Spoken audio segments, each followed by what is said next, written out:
믿음으로 하는 순종은 안 지친다. 창세기 22장 1절로 14절 말씀. 그 일 후에 하나님이 아브라함을 시험하시려고 그를 부르시되 아브라함아 하시니 그가 이르되 내가 여기 있나이다. 여호와께서 이르시되 내 아들 내 살아가는 독자 이삭을 데리고 모리아 땅으로 가서 내가 내게 일러준 한 산 거기서 그를 번제로 드리라.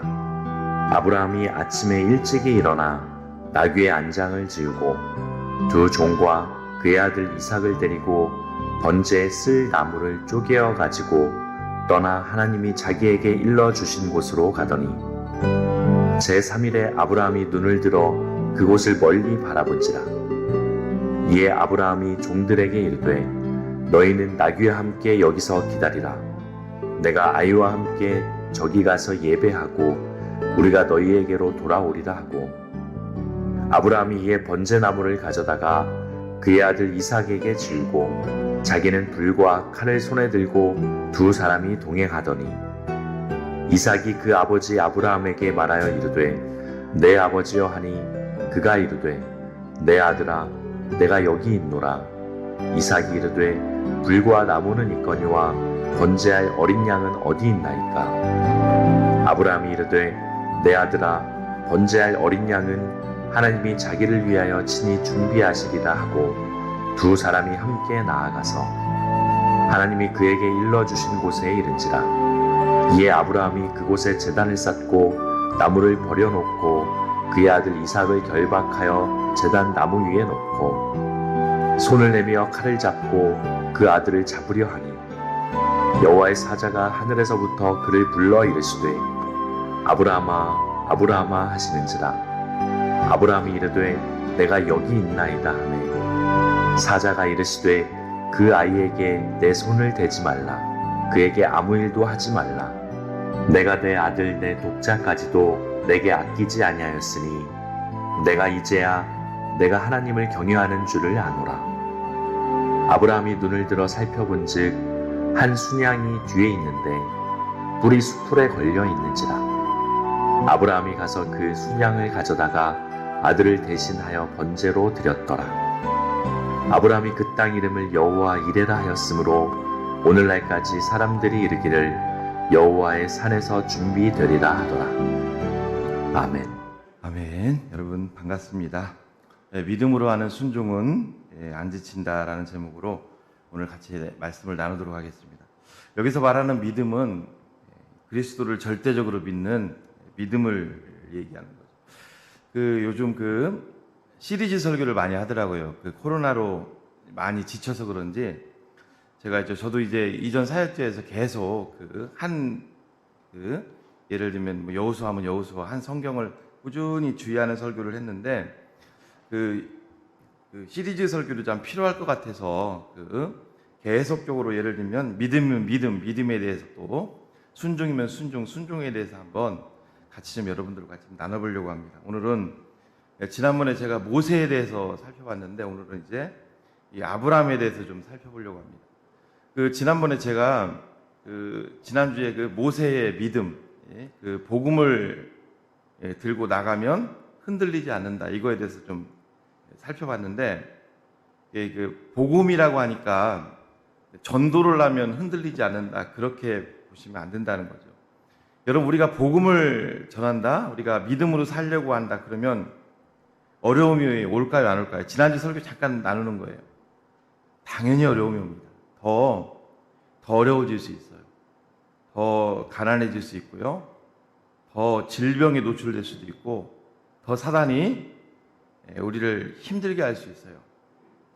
이 성경에서 우리에게 말하는 게 뭐냐면 우리가 그리스도를 믿으면 믿을수록 우리 삶이 부유해지고 우리 삶이 형통해지고 그런 걸 가리키는 게 아니죠. 성경에서는 그리스도를 믿는다는 것이 이제 뭔가 이제 이걸 가리키는 거잖아요. 복음 들고 나가면 흔들리지 않는다는 게 뭐냐면 어떠한 상황에 우리가 있더라도 모세와 제가 이스라엘 백성들을 비교를 했습니다. 어떠한 상황에 있더라도 우리가 그리스도를 붙들게 되면 흔들리지 않는다. 믿음 생활을 쭉 하면서 제일 힘든 게 뭐냐면, 저도 이제 좀 몇 번 체험을 했습니다만, 그 젊은 분들이 돌아가시는 거예요. 가정이 이렇게 있으면 남편이나 이 아내 이런 젊은 분들이 돌아가시는 거예요. 너무 마음이 아프죠. 사역자로서 그분들에게 뭘 해드릴 수 있는 게 없어요. 젊은 분, 결혼하지고 얼마 안 된 분들이 돌아가셨다. 예전에 제가 동대문구 사역할 때는 그 따님이 이제 돌아가시는데, 30대 따님이, 결혼도 하는 그 따님이 그 어머니한테 뭘 해드릴 수 있는 게 없어요.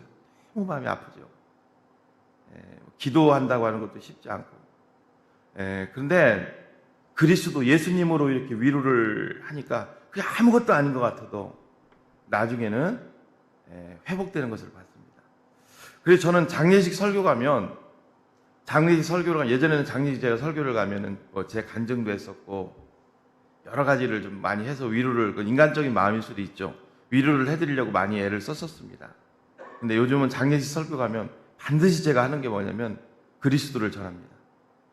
장례식 설교 가면 딱 그 얘기를 드려요. 아마 이제 우리 교회에서도 장례식이 이제 나게 되면 그렇게 할 텐데, 예수님 붙잡으시라고. 다른 거 없다고. 예수님 붙잡으시라고. 근데 여러분 장례식을 당했어요. 특히 호상 같은 경우는 문제가 안 되는데, 젊은 분들이 돌아가시면 정말 얼마나 힘듭니까? 그렇죠? 근데 그런 상황 속에서 우리 교육자들이 쉽지 않잖아요. 그런데 그리스도를 전합니다.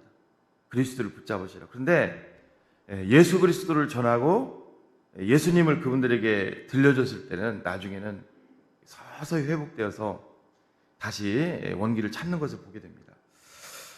어니스트 해밍, 우리가 잘 아는 해밍웨이 잘 아시죠? 어니스트 해밍이 미국의 작가죠. 이 사람이 쓴 아주 우리가 잘 아는 책이 있습니다. 노인과 바다. 노인과 바다 아마 읽어보신 분들도 있고 영화를 보신 분들도 있을 겁니다.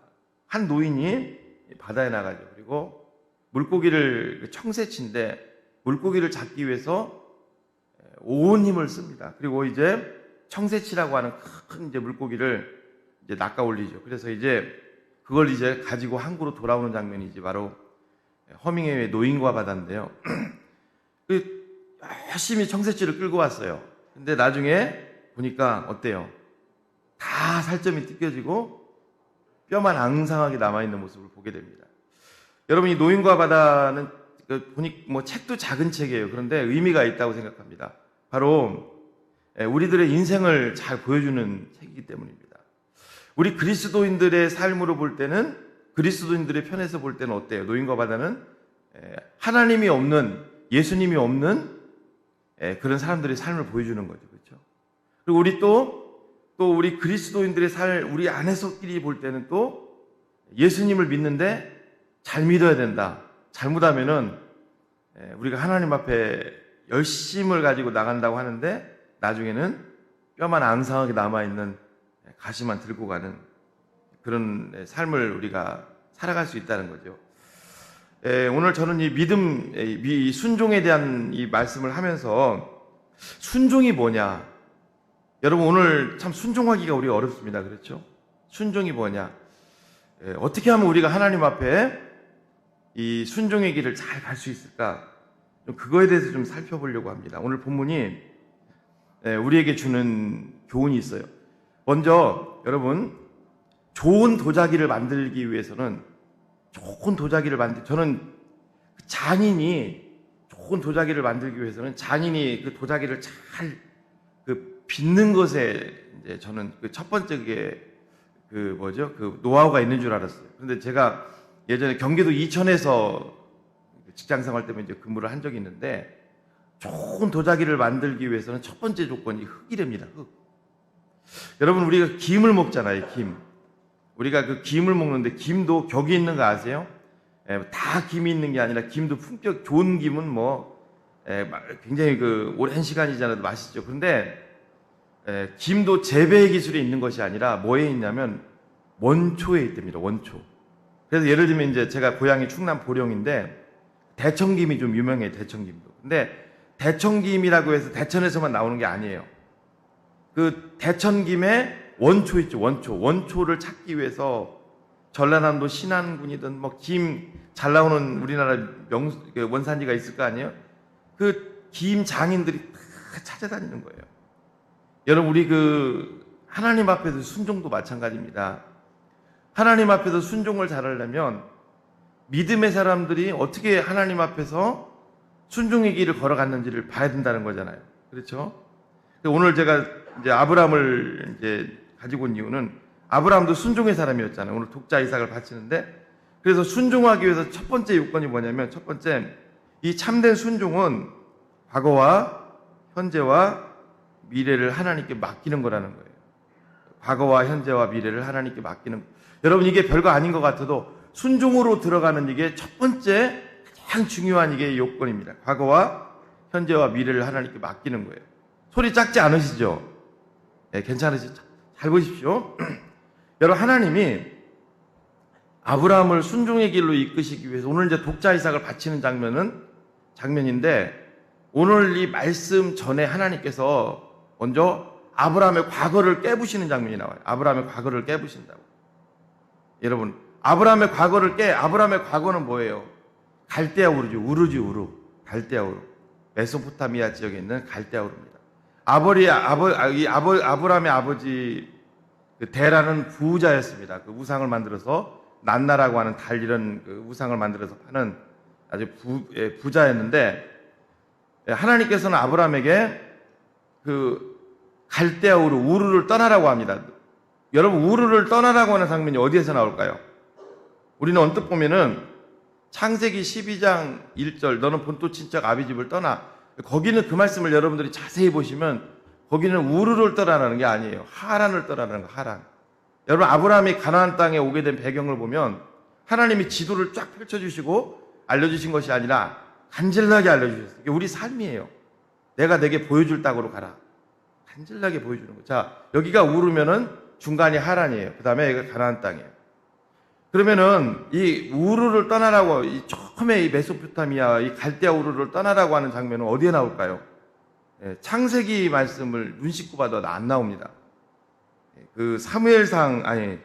사도행전 7장 2절과 3절에 나와요. 스테반의 설교를 통해서 나옵니다. 우리 같이 한번 읽어볼까요? 시작. 스데반이 이르되 여러분 부형들이여 들으소서. 우리 조상 아브라함이 하란에 있기 전 메소포타미아에 있을 때 영광의 하나님이 그에게 보여 이르시되 내 고향과 친척을 떠나 내가 내게 보일 땅으로 가라. 보십시오. 하란에 있기 전이라고 나오죠. 그럼 하란에 있기 전이면 어디에? 우르리야, 우르. 아브라함의 원 고향에 있을 때 하나님이 딱 하신 말 찾아오셔서 영광의 하나님이 아브라함에게 찾아오셨어요. 그러면서 하시는 말씀이 너는 내 고향과 친척을 떠나 내가 내게 보일 땅으로 가라. 아브라함이 순종했나요?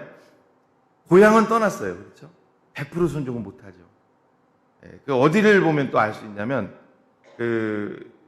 창세기 11장 이제 말미를 보면 알 수 있어요. 아버지에게 그 얘기를 했겠죠. 내가 지금 신을 봤다고, 신을. 그리고 아버지 얘기를 하고, 다행인 것은 아버지가 아브라함 얘기를 듣고서 순종을 합니다. 아버지 데라와 또 조카 롯까지 데리고서 떠나는 거예요. 순종을 하되 100% 순종이라고 할 수는 없죠. 아버지가 갔고 롯이 갔습니다. 그런데 여러분, 아브라함이 우르를 떠난 것은 과거와의 단절이에요. 하나님은 순종을 우리에게 명하시는데 첫 번째 하나님 우리에게 원하시는 건 뭐냐면 내 힘으로 뭘 할 수 있다는, 내 지나간 과거를 싹둑 자르기를 원하세요. 근데 이제 데라와 함께 아브라함이 이제 갈대아 우르를 떠나서 그 가나안 땅을 향해서 갑니다. 근데 아버지 데라의 여러분 데라가 자르는 주특기가 우상을 만드는 거라 했잖아요. 우상 장사를 돈을 많이 벌었어요. 근데 이제 하란이라는 곳에 정착을 해요. 근데 하란은 우르보다도 우상이 굉장히 낮나라고 하는 아브라함의 아브라함의 아버지 데라가 발휘할 수 있는 그 주특기, 우상을 많이 만들어 팔 수 있는 우상을 많이 믿었던 곳이에요.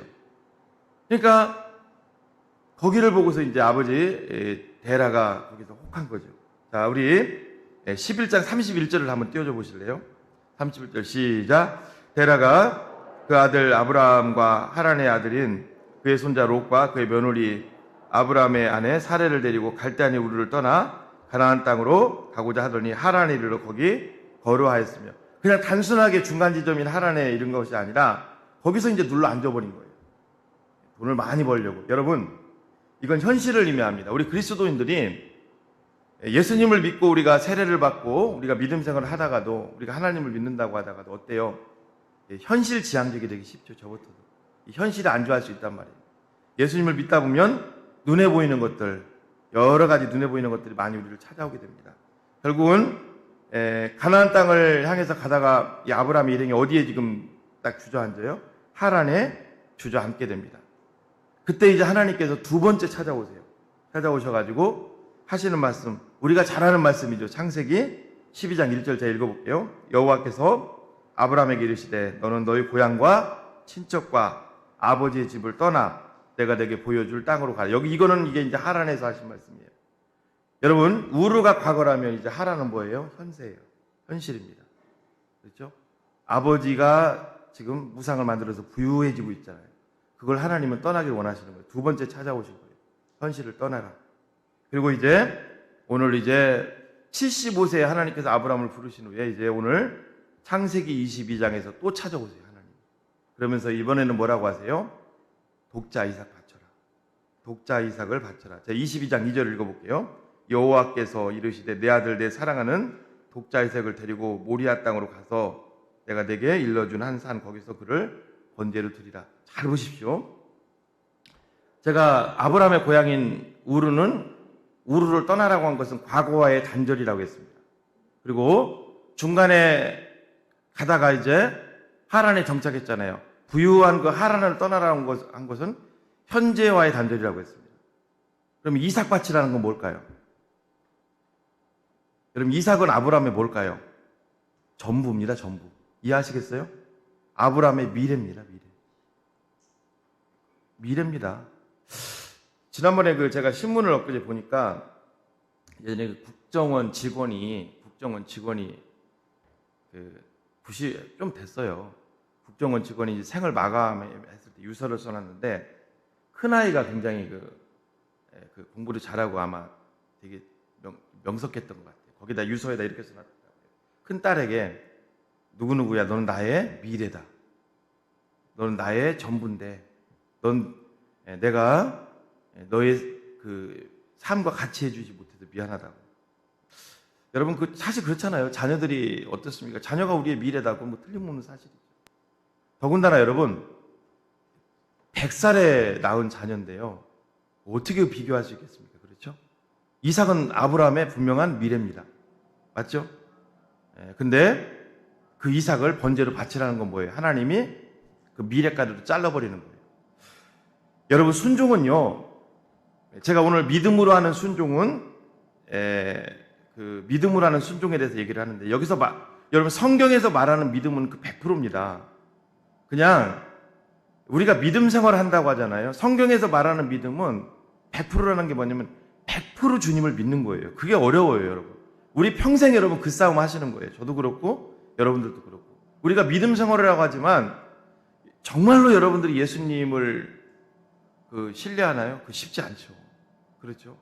내 속에 내 의가 여전히 있다고 우리 신앙생활에 있어서 여러분 마귀와의 싸움보다 더 힘든 게 뭐냐면 내 속에 있는 의와 하나님과의 싸움이죠. 하나님께서 먼저 순종의 길을 가기를 원하시는데 우리에게 요구하시는 게 뭐냐면 세 가지예요. 과거, 현재, 미래 다 잘라버리기 원하는 거예요. 그래서 여러분 우리 신앙생활이 우리가 힘든 거예요.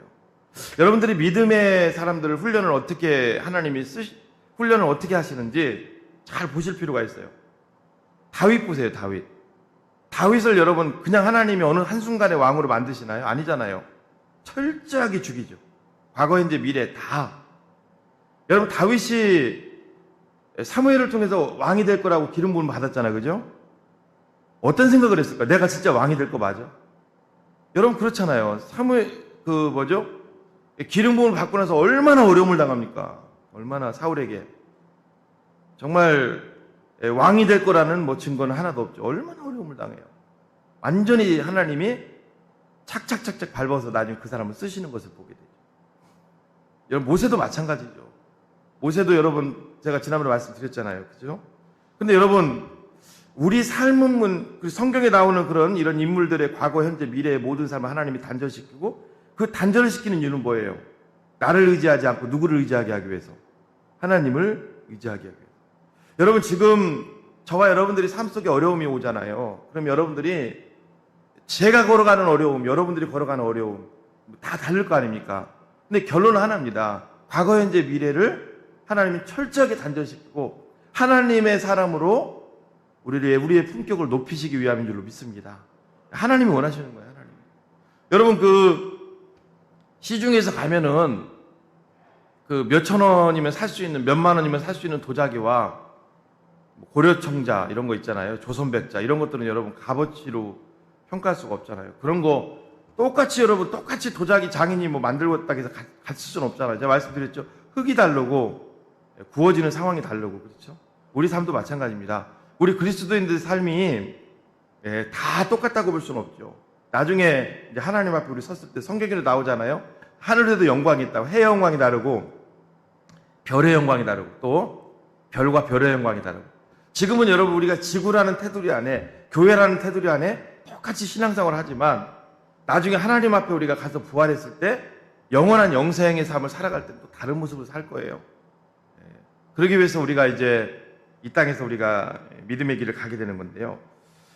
최근에 제가 유튜브를 하나 봤는데 우리나라 좀 유명한 목사님입니다. 이제 은퇴하셨는데 그 목사님이 그런 주제로 세미나식 설교를 했는데 좀 이목이 가서 좀 들어본 적이 있어요. 짧은 설교인데 어떤 거냐면 왜 예수님을 믿으면 가난한 사람이 이렇게 많을까? 왜 예수님을 믿으면 이렇게 경제적으로 어려울까? 여러분, 예수님을 우리가 믿으면 형통하다, 우리 삶이 잘 된다. 성경이 본질적으로 가르치는 게 그거는 아니죠. 물론 우리 60년대, 70년대, 80년대 그런 설교들 많이 해서 그것도 나쁜 설교는 아니라고 할 수 있어요. 왜? 우리나라가 전쟁 후에 너무 힘들었잖아요. 정말 뭐 하나 붙잡을 게 없잖아요. 그래서 그게 사실은 그런 귀한 메시지들이 한국교회를 이제 견인해 온 건 사실입니다. 그러나 진짜 성경에서 말하고자 하는 것은 뭐냐면 어떻게 보면 예수님을 믿으면 더 생활이 어려워진다는 게 맞을 수도 있어요. 강남에 교회들이 많잖아요. 이제 큰 교회들이 많은데 그 강남에 있는 교회에 가보고 많은 사람들이 깜짝 놀라는 게 있대요. 강남에 교회가 있기 때문에 다 부자들만 있는 줄 아는데 근데 의외로 사람들이 많이 가난하다는 거예요. 분당도 마찬가지고. 왜 예수 믿는데 이렇게 가난할까? 여러분 어떻게 생각하세요? 왜 예수 믿는데 가난할까? 결국은 오늘 말씀하고 똑같습니다. 예수님을 믿는 순간 하나님이 우리에게 원하시는 게 있잖아요. 그게 뭐냐면 과거와 현재와 미래와의 철저한 단절이에요. 내가 뭘 할 수 있다는 것도 하나님이 자근자근 다 밟으시는 거예요. 여러분 도자기를 여러분들이 만들려고 하는 장인이라고 보시면 어디가 흙이 있을 거 아닙니까? 그러면 먼저 도자기를 만들려면 어때요? 그 흙을 떼와야 되죠. 그렇죠? 거기 있는 흙 갖다가 그 상태에서는 도자기가 안 되잖아요. 떼서 빚어가지고 불에 구워야 되잖아요. 그죠? 유약발로. 마찬가지로 우리 인생도 마찬가지라는 거예요. 하나님이 우리를 선택하시고 이제 당신의 사람으로 지금 만들어가는 게 우리 인생의 여정이잖아요. 그러면 여러분 지금 여기 앉아 계신 분들 중에 내가 예수 믿는데 내 인생이 왜 이렇게 어려울까? 왜 이렇게 가난할까? 경제적으로 왜 이렇게 힘들까? 그게 지극히 당연한 것일 수 있어요. 하나님의 과정입니다. 그게. 하나님이 당신의 사람으로 만들어 가시는 과정이라는 거예요. 사랑하는 성도 여러분, 오늘 저와 여러분들의 인생 속에 하나님은 지금도 우리의 과거, 현재, 미래 모든 것을 다 내려놓고 하나님만 의지하기를 원하시는 줄로 믿습니다. 두 번째, 오늘 이 말씀이 또 우리에게 주는 귀한 교훈이 있습니다. 이제 믿음으로 하는 순종이 참된 순종은 현실이 아닌 예수 그리스도를 주인으로 삼는 자가 할 수 있다는 겁니다. 아브라함을 여러분 75세 하나님께서 부르셨잖아요. 창세기 12장에서 21장 오늘 본문 전까지 하나님께서 어떤 훈련을 시키는 줄 아세요? 아브라함에게 어떤 훈련 시키는 줄 아세요? 두 가지 훈련 시켰어요. 하나님이 누구냐는 거예요. 하나님 누구냐? 하나님이 누구냐? 먼저 하나님이 누구냐 이걸 아는 거예요. 그 다음에 하나님은 나에게 어떤 분이냐? 여러분 신앙생활을 하시면서요 최고의 가치가 뭐냐면요 하나님이 누군지를 먼저 아는 거예요. 근데 그게 하나님 모르시는 분이 우리 그리스도인 누가 있습니까? 그냥 창조주시요. 우리가 말하는 어떤 뭐 지금 통치자시 이게 아니라 진짜 나에게 하나님 누구냐는 거예요. 나에게 누구냐. 그리고 그걸 아는 거죠. 그 훈련을 하나님께서 시킨 거예요. 여러분 창세기 12장에서 너는 본토 친척 아비 집을 떠나 내가 내게 지시할 땅으로 가라. 이 말씀 받고 아브라함이 이제 어떻게 보면 순적하게 이제 가나안 땅으로 들어오게 됩니다. 그러면서 계속 하는 게 뭐 시행착오죠. 시행착오. 애굽으로도 내려가 보고 자기 힘으로 뭘 하려고 해요. 또 약속의 말씀을 믿지 않고 자기의 기술로 또 자녀도 낳아보고 그게 바로 누구예요? 이스마엘이죠. 계속 시행착오를 겪죠. 그랬다가 창세기 17장 1절에 하나님께서 이스마엘을 낳잖아요. 그때 찾아오셨어요. 그리고서 하나님이 아브라함에게 하신 말씀이 뭔지 아세요? 제가 읽어볼게요. 아브라함이 99세 때 여호와께서 이제 이스마엘을 낳았어요. 자기 기술로. 창세기 17장 1절. 아브라함이 99세 때 여호와께서 아브라함에게 나타나서 그에게 이르시되 나는 전능한 하나님이다. 이 말씀 하셨어요. 나는 전능자라는 거예요. 여러분, 신앙생활에 있어서 먼저 제가 첫 번째 말씀에 내 모든 것을 이제 과거, 현재, 미래를 내려놓고 나서 그 다음에 우리가 해야 되는 게 뭐냐면 그분이 누구냐. 그분이 전능자라는 걸 믿어야 된다는 거예요. 나는 전능한 하나님이다. 나는 뭐든지 할 수 있는 분이다. 여러분, 하나님이 우리에게 있어서 뭐든지 할 수 있는 분이라는 것을 믿으세요? 믿으시면 아멘? 예, 근데 쉽지 않아요. 왜 그런 줄 아세요? 과거, 현재, 미래의 모든 것을 내려놓을 수 있는 분들만 이게 아멘 할 수 있는 거예요. 그래서 여러분, 저도 이제 신학교를 가고 여기 목사님들도 계신데 하나님께서 목회자로 쓰시기 위해서 하시는 훈련이 뭐냐면 다 내려놓게 만드는 거예요. 막다른 골목으로. 저도 뭐 지금 그 훈련도 받는 걸 수도 있는데 정말로 비참하게 만드는 거예요. 비참하게. 정말 비참하게. 아무것도 할 수 없게 만드는 거예요. 아무것도 할 수 없게. 제가 결혼의 문이 30대 중반까지 안 열리고 아무것도 뭐 의지할 것도 없고 아무것도. 근데 하나님께서는 이제 사명의 길을 가라고 계속 이제 마음을 주시고.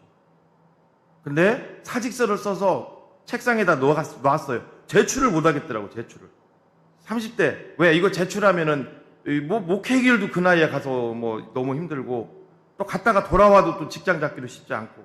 우리 뭐 다 아시잖아요. 뭐 90년대 후반 얼마나 IMF 어려웠습니까?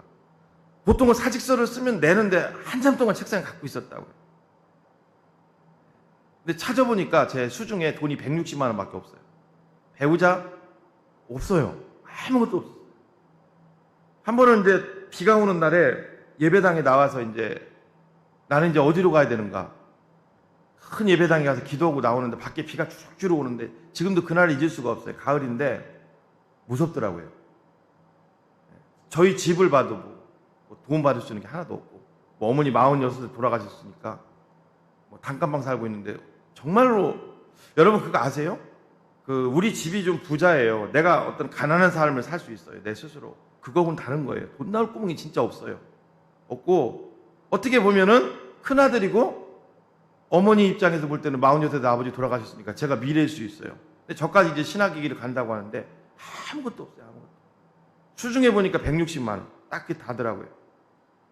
근데 정말 그때 이제 사직서를 제출을 이제 하려고 마음 딱 먹으니까 하나님이 아내를 보내주시더라고요. 아내를. 그러더니 하나님께서 또 아내를 만나게 하고 그리고 경제적인 그런 문제들을 하나님께서 차곡차곡 인도해 가셔서 돈 때문에 신앙 못하는 건 아니다. 믿음이 없어도 못하는 거지. 그걸 깨닫게 하시더라고요. 믿음이 없어도 못하는 거지 돈 때문에 못하는 건 아니다. 여러분, 하나님께서 99세 때 99세는 뭐예요? 아무것도 할 수 없는 나이죠. 아무것도 찾아오신 거예요. 나는 전능한 하나님이다. 이게 무슨 뜻이에요, 여러분? 제발 좀 이제 네가 뭘 하려고 하지 말라는 거예요. 나를 믿으라는 거죠. 나를 믿으라. 나는 전능한 하나님이다. 그래, 여러분, 하나님이 오늘 1절과 2절에 이삭 바치라고 하니까 어때요? 우리 3절, 4절 같이 읽어볼까요? 시작. 아브라함이 아침에 일찍 일어나 나귀 안장을 지우고 두 중과 그의 아들 이삭을 데리고 번제에 쓸 나무를 쪼개어가지고 떠나 하나님이 자기에게 일러주신 곳으로 가더니 제3일에 아브라함이 눈을 들어 그곳을 멀리 바라보니라. 제가 3절 4절 읽었습니다. 보세요. 전에는 여러분 아브라함이 어땠습니까? 조금만 어려움이 있어도 부인 의지 많이 했다고, 부인. 그죠? 지금은요, 이 중대한 상황 속에서 부인 의지하지 않습니다. 오히려 부인이 깰까봐 일찍 일어나서 먼 거리니까 3일 길을 가야 되니까 사환 데리고 이삭 데리고 가는 거예요. 이게 어떻게 가능할까? 그동안에 이런 훈련과 연단을 통해서 이제 아브라함이 깨달은 거예요. 내 힘으로 할 수 있는 건 아무것도 없구나. 하나님이 누구라는 걸 깨달은 거예요. 여러분, 그렇습니다. 신앙은요, 순종은요, 아무나 순종할 수 있는 게 아니에요. 예수 그리스도를 주인으로 삼은 자가 할 수 있습니다. 저는요, 지금 이 코로나와 같은 이 상황이 우리의 믿음을 테스트할 수 있는 너무 좋은 상황이라고 생각해요. 여러분, 한국교회에 이 코로나 지금 이 팬데믹이, 그거 아세요? 굉장히 이게 여러분, 이게 코로나 팬데믹으로 경제적인 위기라고 하는데, 그거보다 더 진짜 뭐냐면, 더 이게 우리 신앙이 진짜 하나님 앞에서 내 믿음에 어느 정도 내가 와 있는지를 판가름할 수 있는 좋은 겁니다. 여러분, 이게 굉장히 중요한 시간들이에요. 여러분, 그거 아세요? 다윗과 사울이 똑같이 출발을 했지만 어려움이 왔을 때 다윗과 사울의 삶이 달랐던 것처럼, 여러분, 우리 성도들의 삶도 마찬가지입니다. 우리가 여러분 평상시 때는 다 순종할 수 있고 다 하나님의 뜻대로 살아갈 수가 있어요. 근데 진짜 중요한 건 뭐예요? 위기가 오고 어려움이 와보면 내 속에 있는 믿음이 어떤 믿음인지 알 수 있다는 거죠. 여러분, 이 아브라함은 하나님의 말씀 앞에 이제 순종을 하죠. 독자 이삭을 바치기 위해서 갑니다. 모리아산, 지금 아브라함이 있는 곳과 거리가 꽤 돼요. 막 70 몇 킬로, 80 몇 킬로 학자들이 얘기를 하는데 한 3일 길을 걸어가야 돼요. 이곳이 이제 어떤 곳이 되냐면, 나중에 이 모리아산에 뭐가 세워져요? 예루살렘 성전이 세워집니다. 의미가 있어요. 예루살렘 성전이 세워져요. 역대하 3장 1절에. 그리고 이 이삭을 바쳤던 모리아산에 예루살렘 성전에서 얼마 떨어지지 않은 곳에 하나님이 자기 아들을 우리 죄를 위해서 대신 죽게 하시죠. 골고다 언덕. 그렇죠. 골고다 언덕. 예수님의 십자가가 세워집니다. 다 연결이 되는 거예요. 자, 여러분 보십시오. 하나님 앞에 많은 시행착오가 있었지만 내 자신이 죽어져서 독자 이삭을 바치라고 할 때 묵묵히 순종하는 아브라함의 모습을 보면서 우리는 뭘 봐야 될까요? 아브라함의 죽어진 모습을 보여주려고 성경이 이걸 기록한 걸까요? 그게 아니죠. 바로 우리의 구원자 예수 그리스도를 보게 되는 거예요. 여러분, 성경은요, 창세기부터 계시록까지 사람의 위대함을 얘기하는 책이 아닙니다. 저도 요즘 신앙생활을 계속 할수록 내가 이거 그동안 설교하고 한 것이 많은 부분 잘못됐구나. 사람의 의를 성경은 얘기하지 않아요. 철저하게 누구만 증거돼야 될까요? 바로 예수 그리스도만 증거될 줄로 믿습니다.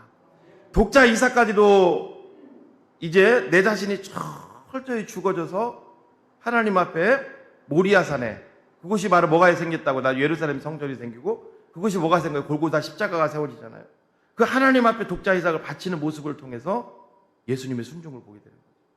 그리고 아브라함과 함께 여러분 또 걸어가는, 자기가 자기에게 번제로 이렇게 드려질 나무찜을 지고 가는 또 독자 이삭을 보면서도 누가 떠올라요? 마찬가지로 예수 그리스도의 모습이 떠오르는 거예요.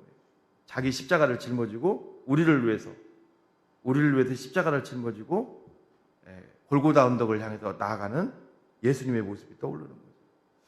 사랑하는 여러분, 잘 보십시오. 이 성경은 왜 이게 기록하고 있을까? 왜?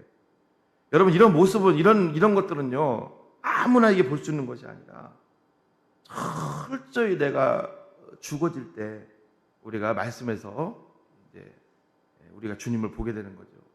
사랑하는 여러분, 성경은요, 우리 인생의 어떤 잘삼, 형통 이런 걸 가르쳐 주려고 하는 처세술이 아닙니다. 그 세상에 나가서도요, 얼마든지 찾을 수 있을 거예요. 성경에서 딱 증거하는 건 딱 하나라고 저는 생각합니다. 바로 그리스도예요. 예수 그리스도. 이것을 잘 깨달았던 사람이 바로 사도 바울입니다. 내가 그리스도와 함께 십자가를 못 박혔나니 그런 적 이제는 내가 사는 것이 아니고 오직 내 안에 그리스도께서 사는 것이다.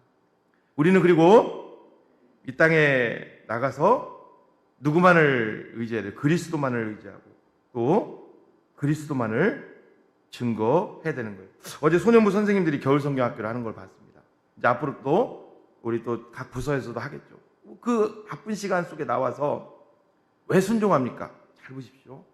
잘 되려고 이걸 하면은 잘 될 거니까.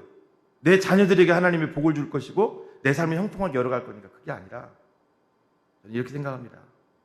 그리스도께서 먼저 나를 위해서 순종하셨기 때문에 우리가 그 길을 가는 거예요. 믿습니까, 여러분?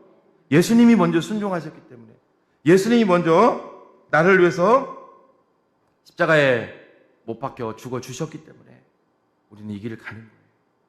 여러분, 오늘 우리가 왜 이 예배 자리에 나왔습니까? 이 예배를 잘 드림으로 하나님 앞에 기도함으로 문제, 다급한 문제도 있겠죠. 여러분들의 문제가 해결돼야 되고. 근데 진짜 그거보다 더 중요한 것은 뭐냐면 하나님의 은혜에 감사해서 나오는 거예요. 나에게 영원한 생명을 주시고 십자가를 통해 내 모든 죄를 도말하시고 영원한 천국을 선물로 주신 그분의 은혜에 감사해서 오늘도 하나님 앞에 예배자로 서시는 저와 여러분들이 되시기를 주님의 이름으로 축복합니다. 저는 앞으로 여러분들과 계속 설교를 하면서 계속 강조할 겁니다. 그리스도입니다. 이 성경의 창세기부터 계시록까지 예수님이 이런 말씀하셨어요. 이것은 내게 대해서 증거하는 거라고. 여러분, 성경에서 예수 그리스도를 빼면요, 왜 이게 예수님을 빼면은요, 왜 이게 위험하냐면요, 인간의 의가 나와요. 인간의 의가. 잘 보십시오. 하나님의 길을 가다가 나 이거 안 할래, 이거 안 할래. 왜 그럴 거예요? 나 이제 순종하지 못하겠어. 성경이 가르치는 순종은 내가 죽어짐, 먼저 내가 죽어질 때 하나님 앞에 순종하는 거예요. 여러분, 저도요, 제가 신앙생활을, 제가 이제 충남 보령에서 신앙생활을 하다가 이제 학교도 이제 다니게 되고, 뭐, 고등학교로 대전에서 이제 신앙생활을 쭉 했는데, 저도 좀 특별한 케이스입니다. 한 교회를 정했으면 정말 안 옮겼어요. 대전중앙교회를 다녔는데, 거의 신학하기 전까지 구미로, 저는 이제 건축을 했으니까 발령이 좀 잦았습니다. 구미로 발령 나서 무조건 대전 와야 돼요. 서울의 잠원동 무조건 대전 와야 돼요. 구기동 대전 와야 돼요. 서산으로 가도 대전 와야 되고요. 경기도 이천으로 가도 대전 와야 되고요. 부천으로 발령 나도 대전 와야 되고요. 계속 대전으로 와야 돼요. 나중에 있을 곳이 없어서 후배 집에 있다가 후배가 취업을 또 나가더라고요. 대전에서 봉사를 해야 되고 주일학교를 해야 되니까 또 월세로 원룸까지 얻어서 주말에 쓰려고 막 하여튼 계속 와야 돼. 그런 사람이었다고요. 주일학교 부서, 다른 부서 아무리 맡으라고 해도 제 주일학교 교사가 꽤 오래 했거든요. 안 맡았어요. 3, 4학년만 고집해서 3, 4학년. 그런 사람이었어요. 근데 하나님이 그걸 깨기 위해서 사역을 할 때, 사역을 하면서는 한 교회만 계속 있게 안 하시고 이동을 시키더라고요. 이동을 시키는 건, 여러분, 제가 예를 들면 처음에 저희 집, 제가 신학을 처음 하고 저희 집에서 한 500명, 얼마 안 돼, 바로 몇 분, 한 2분 거리 있는 교회, 꽤 큰 교회였어요. 거기서 제가 교육전도사 생활을 했다고요. 근데 거기 이제 뭐 교회가 또 뭐 좋고, 전임 티오는 없고 계속 이제 신대원 졸업할 때도 거기서 계속 준전임으로 하게 됐어요. 그런데 얘가 안 움직일 것 같으니까 하나님 어떤 방법을 쓰신 줄 아세요? 저한테? 어떤 방법을 쓰셨냐면, 총신대 신대원 3학년 때 전도사였어요. 제가 전도사인데 3학년 졸업하기 전에 하나님께서 아마 그 교회 계속 있을 것 같으니까 그런 것 같은 게, 하여튼 졸업하기도 전에 전도사 때 전임 사역을 하게 만들더라고요. 다른 교회로 가게 됐어요. 그 전임 교구 담당 한 7개 부서를 맡아서 다른 교회로. 그러니까 여러분, 전도사인데 그 목사님이 하는 그 사역을 한다는데 또 안 갈 수가 없잖아요. 결국은 글로 다 갔죠. 하나님께서 하여튼 여러 방법을 통해서 훈련을 시키더라고요. 굉장히 저도 한 곳만 바라보고 달려갔던 사람이거든요. 여러분, 그렇습니다. 우리 삶도 마찬가지예요. 하나님께서는 우리의 모든 삶을 하나님 나보다 나를 더 잘하시잖아요. 그때 여러분, 오늘 좀 보면은 22장 5절에 이제 봅니다. 종들이, 이에 아브라함이 종들에게 이르되 너희는 나귀와 함께 여기서 기다리라. 내가 아이와 함께 가서 저기 가서 예배하고 우리가 너희에게로 돌아오리라. 이제 종들과 같이 가다가, 여러분, 이삭 잡으려고 할 때 종들이 방해하면 안 되잖아요. 이제 종들을 거기서 멈추게 하고 다시 이제 올라가는 거예요. 그때 22장 7절로 8절에 이제 이삭이 아버지에게 물어봅니다. 아버지, 번제할 어린 양 어디 있습니까? 하나님께서 뭐라고 합니까? 아브라함이 뭐라고 합니까? 8절에 하나님께서 친히 준비할 거야. 여러분, 이것은요, 이삭을 단순히 위로하려고 하는 것이 아닙니다. 그렇죠? 이삭을 단순히 위로하려고 그렇게 한 것이 아니라 하나님께서 너희를 위해서 준비할 거야. 그렇게 한 것이 아닙니다.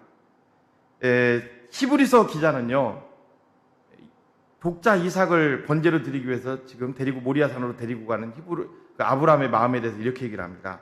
히브리서 11장 19절을 제가 읽어볼게요. 그가 하나님이 능히 이삭을 죽은 자 가운데서 다시 살리실 줄로 생각한지라 비유컨대 그를 죽은 자 가운데 도로 받은 것입니다. 하나님은 어떤 방법을 통해서도 내 아들을 다시 하나님이 약속을 이루기 위해서 하늘의 별과 같은 자손, 바닷가의 모래와 같은 자손을 이루기 위해서 반드시 살리실 거야. 이걸 믿었다는 거죠. 여러분, 아브라함이 마지막에 독자 이삭을 바치는 데까지 순종할 수 있었던 건 뭐냐면요, 과거와 현재와 미래와의 철저한 단절이에요. 훈련을 통해. 두 번째는 하나님이 누구냐는 거예요. 그분은 전능자라는 걸 믿은 거예요. 그리고 그분은 약속하신 말씀을 반드시 이루신다는, 성취하시는 하나님이라는 것을 믿으신 거예요. 우리 신앙생활도 마찬가지입니다. 사랑하는 여러분, 이 훈련을 지금 저와 여러분들에게 하나님이 시킵니다. 오늘도 여러분들 속에 염려, 근심, 걱정이 문제가 아니라 전능자이신 하나님을 믿으시는 저와 여러분들 되시기를 주님의 이름으로 축복합니다. 여러분 그분은 전능자이신 줄로 믿습니다. 하나님 전능자예요. 예수님은 전능자이신 줄로 믿습니다. 여러분, 하나님께서 그의 아들 예수 그리스도를 십자가 못 박혀 죽으신 다음에 그를 부활시키잖아요. 그리고 하늘과 땅의 모든 우주 만물의 모든 권세를 그분께 맡기잖아요. 그래서 사도 바울이 이런 고백을 하잖아요. 로마서 11장 36절에 만물이 주에게서 나오고 주로 말미암고 주에게로 돌아감이니이다. 그에게 영광이 세세히 있을지어다. 여러분, 만물이 주에게 나온다는 게 뭐예요? 그분은 전능자잖아요. 모든 만물을 지금도 쥐고 계시는 분. 사랑하는 여러분, 우리 공항 선산교회 앞으로 이후에 우리 교회 사명, 비전 문제 없습니다. 하나님께 맡기면 될 줄로 믿습니다. 그분은 전능자이기 때문에. 여러분들의 모든 문제 하나님께 맡기십시오. 그래서 우리가 기도할 수 있는, 오늘도 기도할 수 있는 거고 내일도 기도할 수 있는 거예요. 하나님이 전능자이기 때문에. 하나님이 그분이 여러분, 그분이 전능자라는 것을 믿으면 다른 걸 믿지 않잖아요. 누군가가 아파 보신 분들 있을 거예요. 우리나라 최고의 병원, 최고의 명의가 있다고 생각해 봅시다. 그렇죠? 그럼 그분을 믿죠. 아무리 주변에 누가 잘하는데 진짜 힘든 일이 있을 때는요, 그 분야의 최고의 권위자 말을 믿게 되더라고요. 그렇죠? 의사도. 다른데 이렇게 해도 잘 안 믿겨져요. 잠깐 귀는 기울일지 모르지만 결국 거기 신뢰하게 되더라고요. 성경에서 말하는 것도 그겁니다. 하나님이 전능자예요. 우리 교회의 주인, 모든 우주 만물의 주인은 바로 하나님인 줄로 믿습니다. 그분을 신뢰하십시오. 그분이 바로 우리의 구주 예수 그리스도라는 거예요. 아브라함은 이걸 믿은 거예요. 그분이 전능자라는 것을 이제 믿은 거예요. 그러니까 독자 이삭을 바치는 데까지 가는 거예요. 그리고 아브라함이 두 번째 믿은 게 뭐냐면 하나님의 말씀은 땅에 떨어지지 않고 다 성취된다는 것을 결국은 지나온 삶의 과정을 통해서 아브라함이 이제 믿게 된 거죠. 여러분, 마태복음 24장 35절을 한번 띄워줘 보실래요? 읽어봅니다. 시작. 천지는 없어질지언정 내 말은 없어지지 아니하리라. 여러분, 신앙생활 딱 두 가지입니다. 하나님, 예수님이 전능자라는 걸 믿으시고 성경에 기록된 말씀은 반드시 성취된다는 것을 우리가 믿는다면 믿음 생활은 다 끝난 거예요. 이게 안 믿어지니까 문제인 거죠. 그러니까 자꾸 내가 뭘 하려고 하는 거죠. 오늘 이 말씀을 이제 들으시면서 복 받으려고 순종, 그것도 필요합니다. 하나님께서 우리가 순종하면 축복하세요. 그런데 진짜 중요한 건 뭐냐면 왜 우리가 여러분 순종은 내가 하는 것이 아니라는 거, 내 자신이 죽어질 때 비로소 가능하다는 거. 마지막 세 번째입니다. 이것만 읽고 마칠게요. 읽어봅니다. 시작. 참된 순종의 최고의 열매는 여호와를 경외하는 마음입니다. 기독교에서 여러분 순종하는 자에게 주시는 최고의 보상은요, 아까도 말씀드린 형통이라고 얘기하지 않습니다. 뭘까요? 오늘도 아브라함이 독자 이삭을 바치는 데까지 순종했어요. 그러니까 하나님께서는 독자 이삭을 죽는데 내버려 두지 않죠. 순양을 예배하시고 대신 살리죠. 그죠? 살리고 순양은 예수님을 의미하는 거죠. 우리를 위해서 십자가 못 박혀 죽어주신. 그리고서 아브라함에게 찾아오신 하나님께서 그 사자를 통해서 이렇게 얘기를 합니다. 읽어볼게요. 22장 12절. 사자가 이르시되 이 아이에게 내 손을 대지 말라. 그에게 아무 일도 하지 말라. 내가 내 아들 내 독자까지로 내게 아끼지 아니하였으니 내가 이제 네가 하나님을 경외하는 줄을 아노라. 여러분, 순종하는 자에게 주시는 최고의 열매가 뭔지 아세요? 경외입니다. 경외. 하나님을 경외하는 마음이에요. 여러분, 하나님을 경외한다는 말은 성경에 많이 안 나오잖아요. 성경에 하나님을 경외했던 사람들이 많이 나오죠, 그죠? 요셉 같은 경우도 하나님을 경외했던 사람입니다. 어떻습니까, 요셉이? 억울한 일을 계속 당하잖아요. 그런데도 계속 그가 참고. 그렇죠? 참고. 그런데 요셉의 삶을 보면서 우리가 깨닫게 되는 귀한 게 있죠. 하나님과 동행했다, 하나님을 경외했다. 그렇죠? 다윗도 어떻습니까? 그도 순종의 사람이었죠. 근데 여러분, 다윗도 하나님을 경외했습니다. 다윗이 하나님을 경외했다는 걸 어떻게 알 수 있어요? 사울을 죽일 수 있는 상황이 몇 번 있었잖아요. 2번? 안 죽이잖아요. 하나님을 경외하지 않으면 쉽지가 않습니다. 여러분, 다니엘은 어떻습니까? 다니엘도 하나님을 무단히 경외했던 사람입니다. 사람 두려워하지 않고 하나님을 경외했죠. 사자굴에까지 들어가는 거예요. 여러분, 오늘 우리가 하나님 앞에 순종하게 되면 노년으로 갈수록 하나님이 우리에게 주시는 최고의 축복이 뭔지 아세요? 하나님을 경외하는 마음을 갖게 된다는 거예요. 믿습니까? 하나님을 경외하는 마음. 왜 아무도 안 본다고 우리가 음란한 생각을 하고 우리 뜻대로 살고 그 죄를 짓고 그럴까요? 엄밀히 따지면 그 하나님을 경외하는 마음이 없어서 그래요. 하나님이 요셉과 같이 나를 지금 지켜주고 계신다면은 함부로 할 수 없잖아요. 그러니까 믿음 생활의 마지막에 성화의 과정에서 최고의 은혜는 하나님을 저는 경외하라는 거라고 생각합니다. 사랑하는 여러분, 말씀을 마치겠습니다. 예수 그리스도는 이 땅에 오셨을 때 가장 낮은 자의 모습으로 왔습니다. 그러나 자기 자신을 철저히 부인하고 하나님 말씀에 순종했을 때 하나님은 그를 지극히 높여주셨습니다. 그게 바로 이제 베드로전서의 얘기죠. 가장 낮은 자의 모습으로 오셨다가 가장 높은 자의 모습으로 높여주신 예수 그리스도의 모습. 오늘 우리의 삶도 마찬가지입니다. 여러분, 우리가 이 땅에서 순종의 삶을 사는 것은 쉽지가 않습니다. 내 힘으로 사는 것이 아닙니다. 하나님이 우리에게 주시는 프로그램들이 있을 거예요. 우리 각자에게 주시는. 거기에 우리가 맞춰서 우리 자신을 철저히 죽이고 예수 그리스도와 연합해서 우리가 순종의 길을 걸어가는 게 우리 삶의 목적이잖아요. 우리가 순종의 길을 가게 되면 하나님께서는 우리에게 주시는 최고의 선물이 있는데 바로 하나님을 경외하는 마음이라는 거예요. 여러분, 어떻습니까? 오늘 이 말씀을 보면서 여러분들이 한 가지만 깨닫고 이제 마무리를 하려고 하는데요. 순종했을 때 나는 복 받는다. 여러분, 복이 안 올 수도 있어요. 예수님을 믿는데 가난한 사람이 훨씬 더 많을 수 있어요. 진짜 중요한 것은 예수님을 우리가 믿으면서 그분이 누구냐? 왜 우리에게 많은 어려움들을 하나님 주실까요? 그분이 전능자라는 걸 깨닫게 하기 위해서. 믿습니까, 여러분? 그분은 말씀을 능히 이루실 수 있는 분이라는 걸 깨닫게 하기 위해서. 오늘도 전능자이신 예수 그리스도만을 의지하시고 모든 예배 때마다 여러분 그리스도를 찾으시고 예수 그리스도 중심적인 믿음 생활을 하시는 우리 모든 공항성상교회 성도님들 되시기를 주님의 이름으로 축복합니다. 하나님, 감사합니다. 오늘 저희들을 붙잡아 주시고 은혜를 베풀어 주시옵소서. 우리가 늘 예수 그리스도만을 닮아가고 그리스도만을 찾을 수 있도록 주여 도와주시옵소서. 성경은 사람의 형통을 얘기하지 않습니다. 오직 예수 그리스도만을 닮아가는 우리 모두가 되도록 인도하여 주시옵소서. 예수님의 이름으로 기도하옵나이다. 아멘.